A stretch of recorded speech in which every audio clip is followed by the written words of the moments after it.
निर्मल शिक्षक प्रशिक्षण महाविद्यालय हिंडौन सिटी की ऑनलाइन क्लासेज में आपका स्वागत है। आज हम 4th year 3rd year integrated classes में जनरल साइंस टीचिंग के अंतर्गत आवश्यकता एवं महत्व, नीड एंड इम्पोर्टेंस, मैंने पहले शायद इसका इम्पोर्टेंस बता दी थी, लेकिन नीड आवश्यकता क्यों है सामान्य विज्ञान शिक्षण की, तो उसके बारे में आज हम अध्ययन कर रहे हैं। देखते हैं आज विज्ञान की आवश्यकता, मानव की मूलभूत आवश्यकताएं। वैसे मूलभूत आवश्यकताएं अगर कोई कहे कि इंसान की मूलभूत आवश्यकता क्या है, तो सबसे पहले नाम आता है रोटी, कपड़ा और मकान। मानव की मूलभूत आवश्यकताओं से लेकर उसके हर क्षेत्र में विज्ञान ने महती भूमिका निभाई है। यानी रोटी, कपड़ा, मकान से लेकर जो तो एकदम कंपलसरी है, लेकिन इसके साथ में ही अन्य क्षेत्रों में भी महती विज्ञान शिक्षा के माध्यम से अपने वातावरण को समझने की आवश्यकता है। जहां आप रह रहे हैं उसका क्लाइमेट किस तरह का है, विज्ञान बताता है हमें कि जहां हम रहते हैं वहां गंदगी ना करें, गंदगी रहेगी मच्छर मक्खी आएंगे, मच्छर बीमारी लाएंगे। ये सारी जानकारियां कहां से मिलती हैं? विज्ञान से। छात्रों में आज के संघर्ष में समाज की अनेक चुनौतियों के समाधान हेतु वैज्ञानिक दृष्टिकोण विकसित करने के लिए विज्ञान शिक्षा अपरिहार्य है।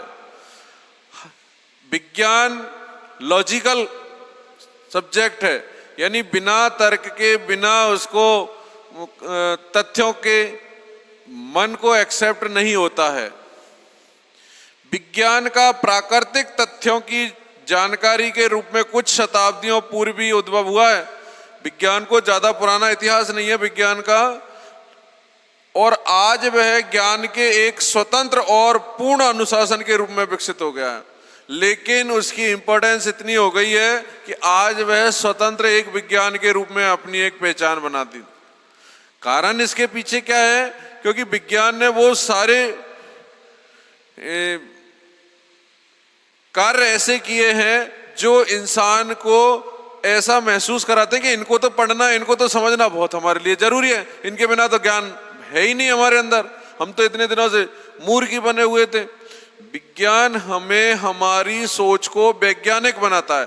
वैज्ञानिक सोच क्या है? वैज्ञानिक सोच उसे कहते हैं जिसमें किसी बात को ग्रहण करने से पहले उसको तर्क की कसौटी पर कसें। पूर्वाग्रह या पहले से किसी ने कोई बात कह रखी उस पर यूं की तो विश्वास ना करें। आपका मन जब मान ले, और मन कब मानता है? जब या तो खुद प्रैक्टिकल करके देखें या आपके सामने कोई घटना घटित हो। तो वैज्ञानिक सोच वह सोच है जिसमें स्पष्ट आपके मन मस्तिष्क दोनों सेटिस्फाई हो जाएं। ये नहीं कि थोपी हुई बातें हैं, हमारा मन नहीं मान रहा लेकिन बुद्धि के कारण मान रहे, नहीं। जब तक मन नहीं माने उस काम को आपको नहीं करना है और न ही आगे ट्रांसफर करना है। आज तक जो चलता आ रहा था वो रूढ़ियां हैं, वो अंधविश्वास हैं, वो एक पीढ़ी से दूसरी पीढ़ी को ट्रांसफर हुए। क्यों? क्योंकि तब तक विज्ञान ने इतना अपना परचम नहीं फहराया था।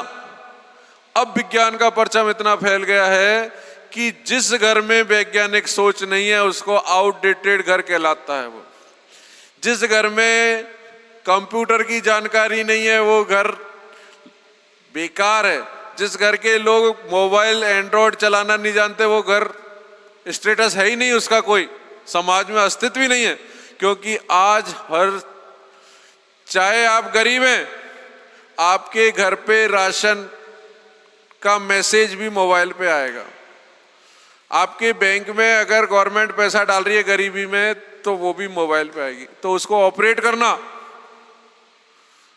आज अगर किसी डिपार्टमेंट में है तो सारी सूचनाएं मेल पे आ रही हैं आपकी, कोई चिट्ठी लेटर खत्म। अगर आप स्टूडेंट हैं, नौकरी कर रहे हैं, तो आपकी सारी जानकारियां मेल पे आ रही हैं। अगर आप अपडेट होना चाहते हैं तो मोबाइल को एक्टिव रखें। तो हमारा हर क्षेत्र ये कह रहा है,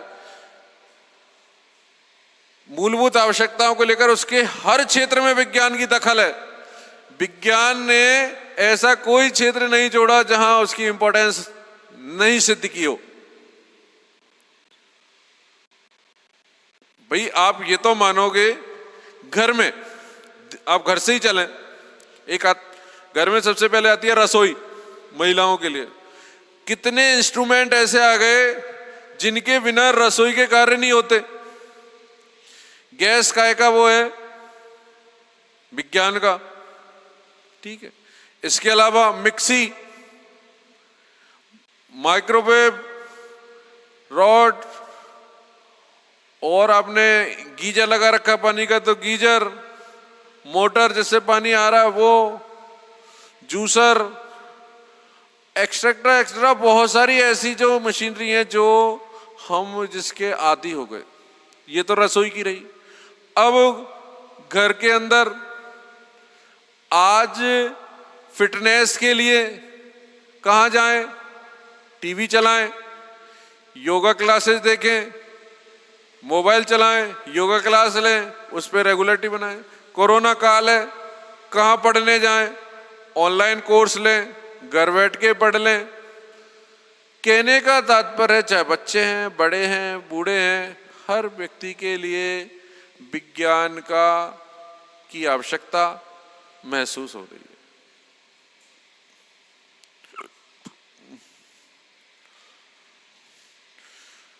विज्ञान शिक्षा यदि सही ढंग से प्रदान की जाए, एक और बात है, उसमें कुछ मिलावट नहीं की जाए, बिल्कुल प्रॉपर बच्चों को प्रैक्टिकल करके दिखा।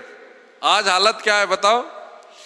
साइंस मैथ का बच्चा, साइंस बायो जिनको है, वो बच्चे प्रैक्टिकल करना नहीं जानते। बताओ पीछे लॉजिक क्या है? जबकि प्रैक्टिकल के मार्क्स होते हैं 50, 30, 20 जैसे भी अपने होते हैं, लेकिन आपको लैबों में प्रैक्टिकल नहीं होते। पीछे कारण कुछ तो आपके अंदर लापरवाही है, बढ़िया है, नंबर तो पूरे आ ही जाते हैं।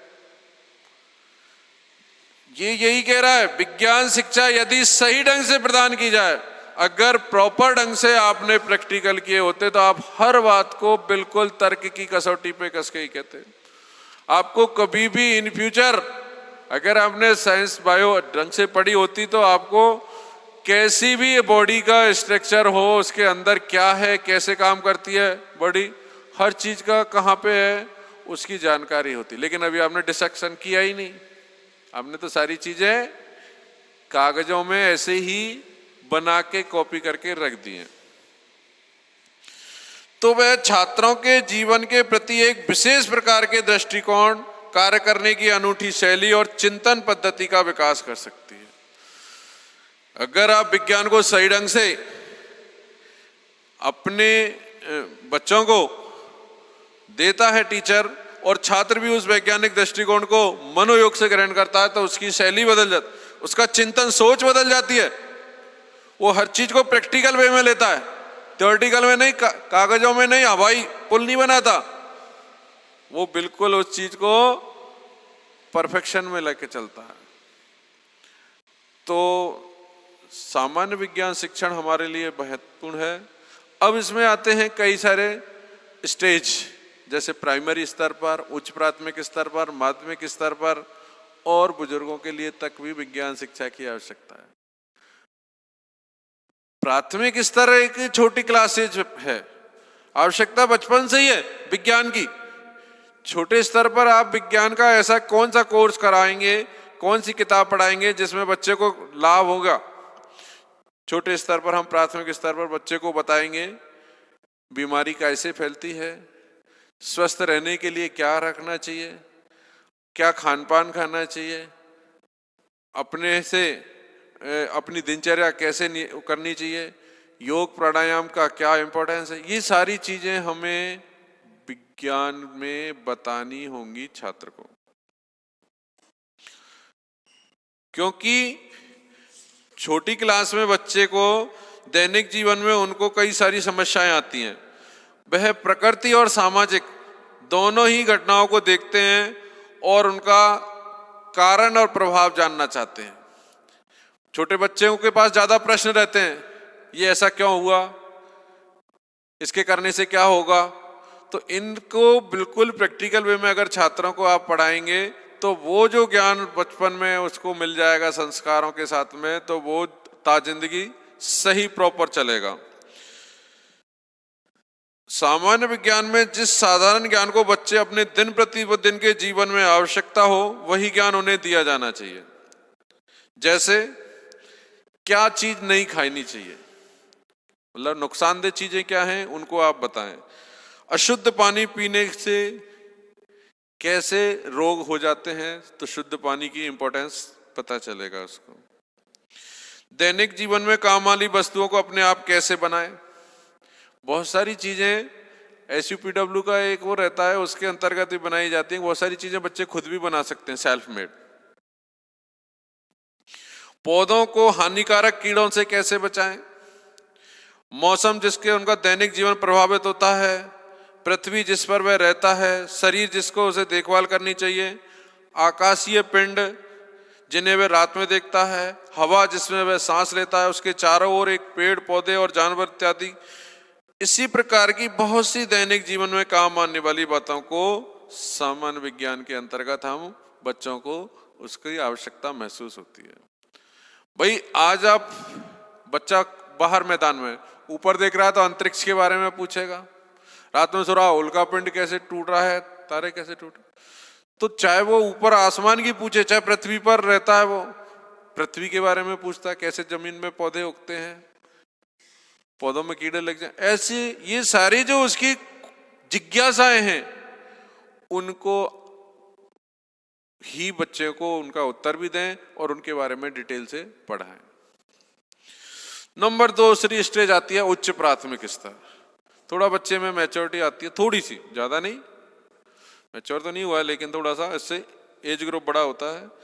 तो फिर उसके बाद इतिहास का कुछ मैटर लेते हैं, सभ्यता का इतिहास, विज्ञान की प्रगति का इतिहास, फिर सिद्धांत, आर्किमिडीज का सिद्धांत, मनुष्य आज कृत्रिम उपग्रह की उपयुक्तता, विज्ञान के प्राथमिक ज्ञान का हमारे जीवन पर क्या प्रभाव, जैसे स्वास्थ्य पे, भोजन पे, कपड़ों पर, कृषि पर, पशुपालन पर, वनों पर क्या प्रभाव पड़ रहा है, प्रदूषण का क्या हमारी लाइफ में, मनोरंजन के साधन।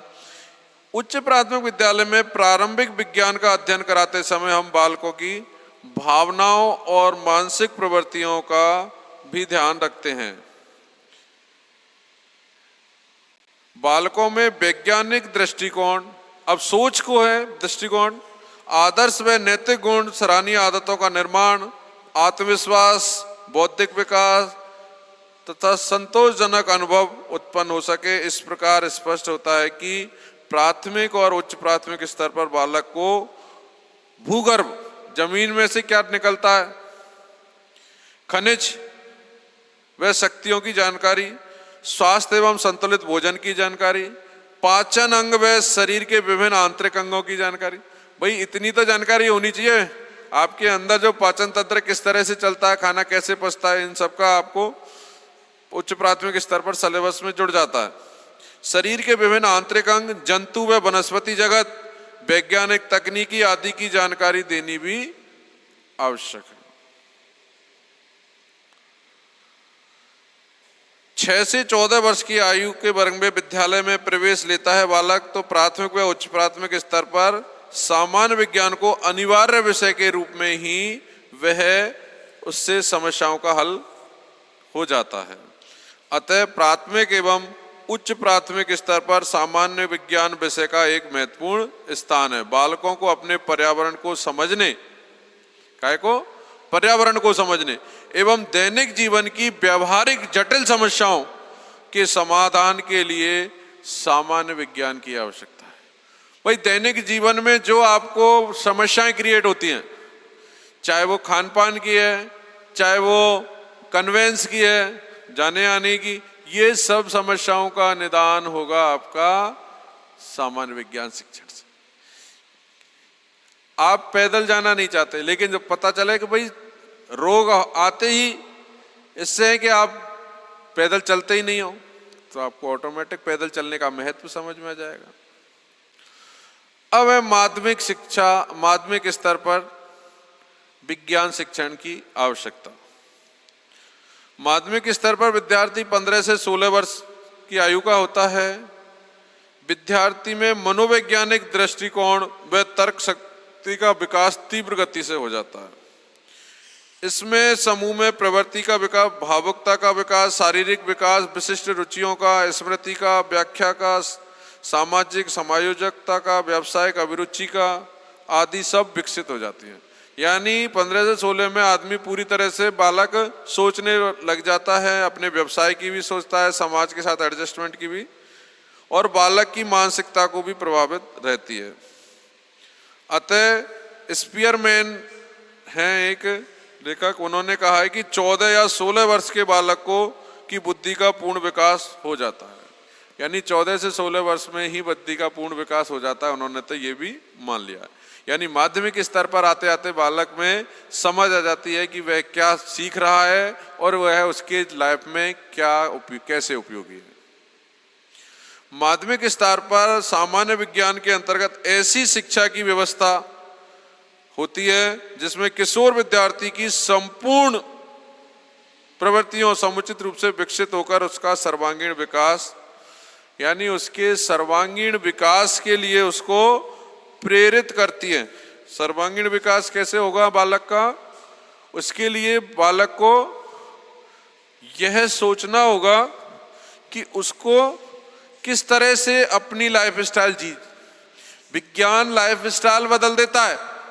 लाइफ स्टाइल के अंतर्गत सुबह जगने से लेकर रात में सोने तक का एक शेड्यूल सेट कर देता है। जिस पर्यावरण के साथ आप सुबह से शाम तक रात तक रह रहे हो उसके लाभ और हानि दोनों बता देता है। कार्बन डाइऑक्साइड गैस कहाँ से मिल रही है और ऑक्सीजन कहाँ से मिलेगी, वो सारी चीजें आपको विज्ञान से ही सुनने को मिलेगी, देखने को मिलेंगी। क्या खाने में हानिकारक है और क्या लाभदायक है, ये सारी चीजें भी आपको विज्ञान से ही देखने को मिलेंगी। तो बालक का सर्वांगीण विकास, यानी जिसके अंतर्गत बालक में नैतिकता, बालक में सामाजिकता, बालक में चारित्रिक गुण, ये सारी चीजें माध्यमिक स्तर पर विकास होता है, जिस कारण बालक का वैज्ञानिक दृष्टिकोण होना आवश्यक है। अतः माध्यमिक स्तर पर परमाणु संरचना का सिद्धांत, कैसे परमाणु की संरचना होती है, बल, गति,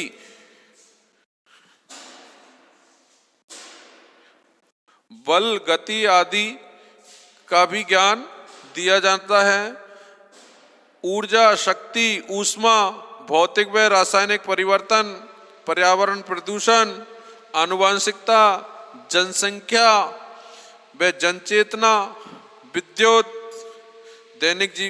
का दैनिक जीवन में उपयोग, चुंबकीय बल, स्वास्थ्य शिक्षा, अंतरिक्ष व सूचना प्रौद्योगिकी, पादपों का वर्गीकरण आदि विषय उपप्रकरणों की समस्याओं का निराकरण करे, ऐसी गतिविधियां स्वयं करके समझने में सक्षम हो जाए। बालक इन सब का स्वयं ज्ञान ग्रहण करने के लिए उत्सुक हो, इस तरह का विज्ञान का सिलेबस माध्यमिक स्तर पर इसकी आवश्यकता महसूस की गई है। बालकों की शिक्षा में सामान्य विज्ञान की महत्ता।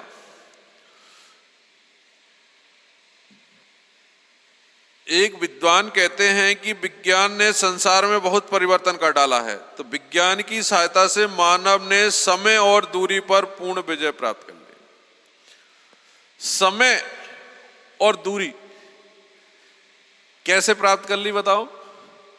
देखिए, आज हमारे पास हर तरह का तो कन्वेंस का साधन है। जिस स्पीड से आप जाना चाहते हो उस स्पीड से आप पहुंच सकते हो।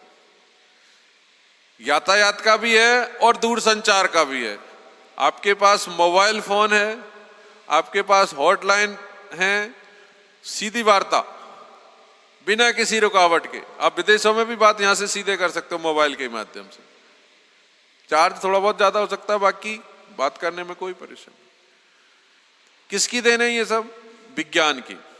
तो विज्ञान ने संसार में बहुत परिवर्तन कर डाला है। विज्ञान की सहायता से मानव ने समय और दूरी पर विजय प्राप्त कर ली है। विज्ञान ने मनुष्य के जीवन को अधिक से अधिक आनंदमय देने का प्रयास किया है।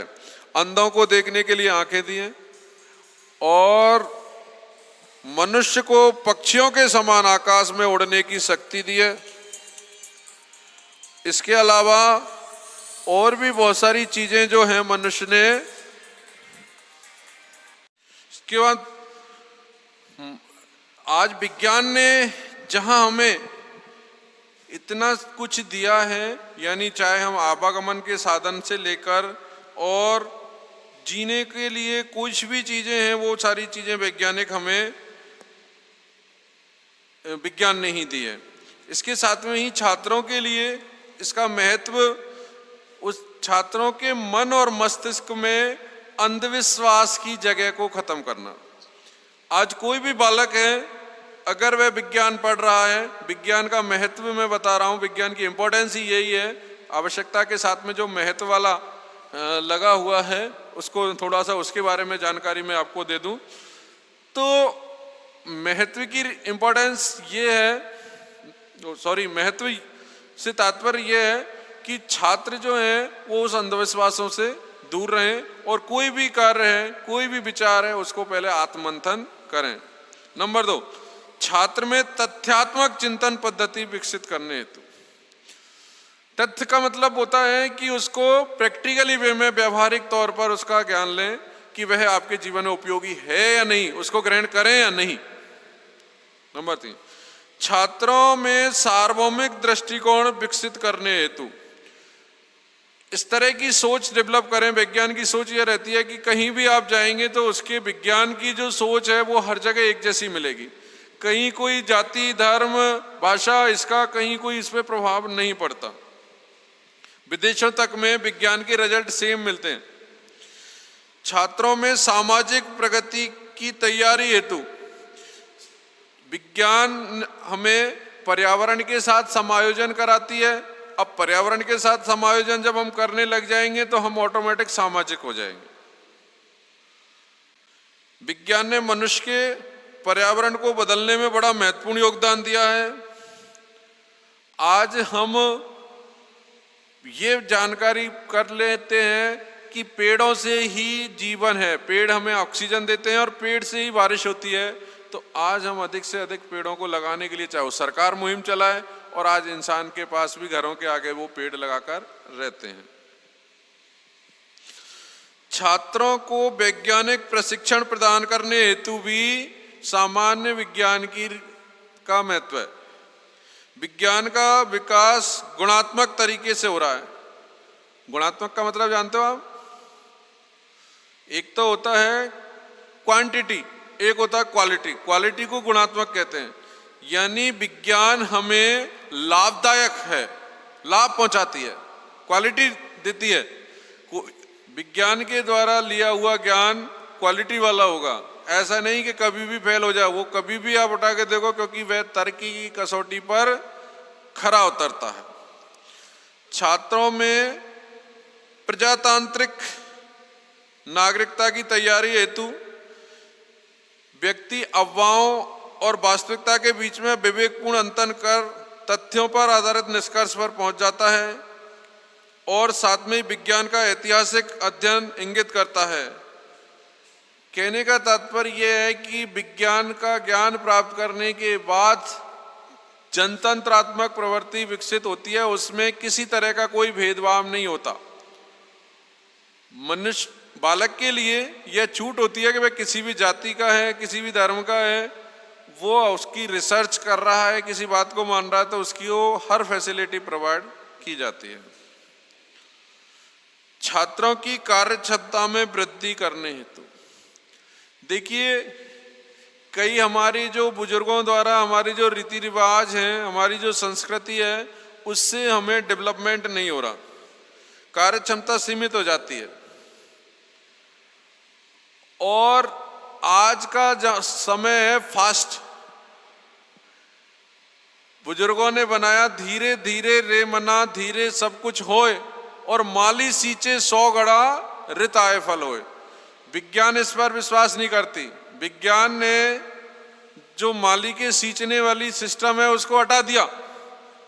आज हर फसल पहले एक समय विशेष पर मिलती थी, आज आपको सब्जियां 12 महीने ले लो, कोई भी टाइम की सब्जियां हो, वो आलू ही आलू नहीं। कारण विज्ञान ने उस रिवाज को, उस जो कहते थे कि ऋतु में फल तभी आएगा चाहे कितना ही सींच लो, वो गलत। चाहे टेस्ट में अंतर आ जाता है, ये बात मैं मान सकता हूं। कई लोग कहते हैं साहब एक तो होता है ऋतु फल, ऋतु की सब्जियां, ऋतु से तात्पर्य उस मौसम की सब्जियां, जैसे टिंडे हैं, भिंडी है, ये गर्मियों में रहती हैं, अब सर्दियों में खत्म। लेकिन आप देखोगे पूरे 12 महीने भिंडी है और पूरे 12 महीने टिंडे हैं।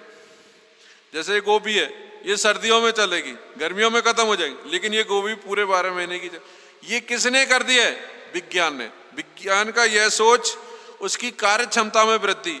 अब इससे क्या हुआ है, हर चीज की, हर उन्नत किस्म को ग्रोथ हो रही है। कृषि के क्षेत्र में भी विज्ञान ने अपनी इंपॉर्टेंस जाहिर की है। तो कहने का तात्पर्य यह है कि विज्ञान क्या हमारे दैनिक जीवन में विशेष उसकी आवश्यकता और महत्व दोनों हैं। अगर हम विज्ञान को हमारे लाइफ में, दैनिक जीवन में इस्तेमाल नहीं करते हैं तो ये माना जाता है कि आपके अंदर ज्ञान की जो प्रथम सीढ़ी है उसको आपने इस्तेमाल ही नहीं किया है। पीछे लॉजिक क्या है? पीछे लॉजिक यही है कि विज्ञान ज्ञान की प्रथम सीढ़ी है, क्योंकि बालक के अंदर जो जिज्ञासा होती है, जो उसके आजू बाजू जो एनवायरनमेंट है,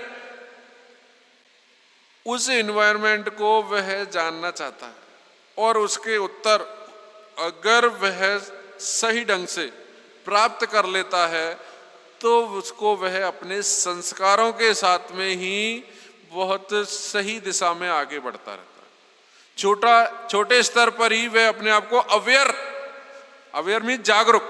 आपने देखा होगा कई बच्चे छोटी अवस्था में ही योग के प्रति जागरूक हो जाते हैं, अपने शरीर के प्रति जागरूक हो जाते हैं। क्यों? क्योंकि वो विज्ञान को, वैज्ञानिक जो भाषा है उसको अपनी लाइफ में इम्प्लीमेंट कर लेते हैं। इम्प्लीमेंट मतलब कार्य रूप में पढ़ने। बहुत से लोग वृद्ध हो जाते हैं तब तक उसको नहीं कर पाते। पीछे लॉजिक क्या है? कर लेंगे यार, कल कर लेंगे। वो से बिल्कुल प्रॉम्प्ट रहते हैं, नहीं ये काम करना है, मुझे अपडेट रहना है। छोटे छोटे बच्चे आज आपको इतने विज्ञान की, आपके मोबाइल में कोई सॉफ्टवेयर अपसेट है उसको सेट कर देते हैं। बुजुर्ग हैं, अधेड़ हैं, जो कई बाद में टेक्नोलॉजी से जुड़े हैं, भाई इन्होंने तो जन्म लेते ही घुट्टी इसी की सीखी है। आज माँ के पास बच्चे को चुप करने का, छोटे बच्चे को चुप करने का सबसे बेस्ट तरीका है उसको मोबाइल दे दो। आज बच्चा बोतल से दूध पी रहा है, एक हाथ से मोबाइल देख रहा है। हालात ये चाहे अच्छी है बुरी है, मैं ये नहीं कह रहा हूं, इसके पीछे तो अलग दुष्परिणाम तो मैंने आपको कल या परसों बता दिया कि विज्ञान के दुष्परिणाम क्या है। लेकिन वो माएं जो वर्किंग वुमेन है, अब मान लो बच्चे को वो कैसे मैनेज करें, कहीं दूरी पे अगर सर्विस में, तो कहीं उनके लिए एंटरटेन के लिए मोबाइल दे जा रही है, गेम दे जा रही है, वीडियो गेम है, ये वो पूरी तरह खुश है बच्चा छोटा, कोई किसी के साथ में एडजस्ट कर जाती है फैमिली मेंबर के साथ। बच्चे को कोई परवाह नहीं अपने गार्जियंस की, क्या वो है नहीं उसकी पढ़े। तो ये जो सोच है ये वैज्ञानिक सोच। अब छोटे स्तर पर ही बच्चा जब इतना अपने आप में परफेक्शन में आ जाएगा तो आगे वह विज्ञान के सभी संसाधनों को बड़े जल्दी से एक्सेप्ट करेगा। क्योंकि सबसे बड़ी दिक्कत आती है, बच्चा कब एक्सेप्ट नहीं कर पाता है उन संसाधनों को, जब उससे दूरी बचपन से ही बना दी जाती है, उनसे डराया जाता है, उनको इस्तेमाल नहीं करने दिया जाता है, विज्ञान की हर चीज से उसको गलत गाइडलाइन दी जाती है, तो बच्चा आगे चल के विज्ञान की ओरिजिनलिटी को नहीं समझ पाता है। Thank you.